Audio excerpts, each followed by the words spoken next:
বিসমিল্লাহ মানে রাহিম। প্রিয় এলাকাবাসী ও প্রিয় দেশবাসী এবং বিদেশে অবস্থানরত প্রিয় ভাই বোনেরা, আসসালামু আলাইকুম। সম্মানিত সুদীয় প্রিয় দেশবাসী, আপনারা দেখতেই পাচ্ছেন যে আমি এখন রয়েছি পাবনা জেলার ঐতিহ্যবাহী কাশীনাথপুর কাঁচামরিচ হাটে। আপনারা জানেন যে কাশীনাথপুরের আশেপাশের মানুষের আয়ের প্রধান ছিল কৃষি, অর্থাৎ কৃষি স্বনির্ভরশীল এই এলাকাটিতে কৃষকেরা মাঠে বিভিন্ন ধরনের ফসল ফলিয়ে এসে সকল অর্থকারী ফসলগুলো হাটে নিয়ে এসে বিক্রি করেন এবং তাদের জীবন জীবিকা নির্বাহ করেন।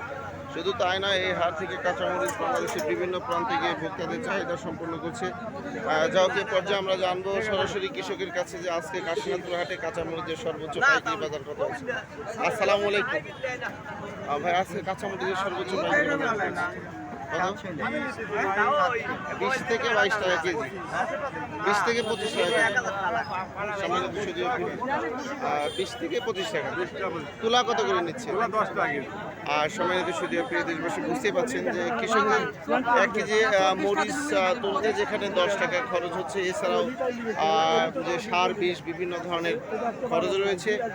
সেক্ষেত্রে কৃষকরা অত্যন্ত হতাশ, কেননা যে মরিচের বাজারে একবারেই কম। সম্মানিত সুদীয় প্রিয় দেশবাসী, আমরা চাই যে বাজারে একটি স্বাভাবিক নিয়ন্ত্রণে যাতে আসে। আর সরকারের বাণিজ্য মন্ত্রণালয়কে দৃষ্টি আকর্ষণ করছি যাতে কৃষক বাঁচলে দেশ বাঁচবে।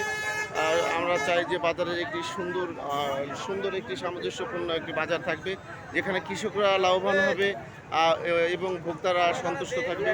সম্মানিত সুদীয় প্রিয় দেশবাসী, এই পর্যায়ে আমি আপনাদের মাঝে আবারও আপডেট নিউজ নিয়ে ফিরে আসবো ইনশাআল্লাহ। আসসালামু আলাইকুম।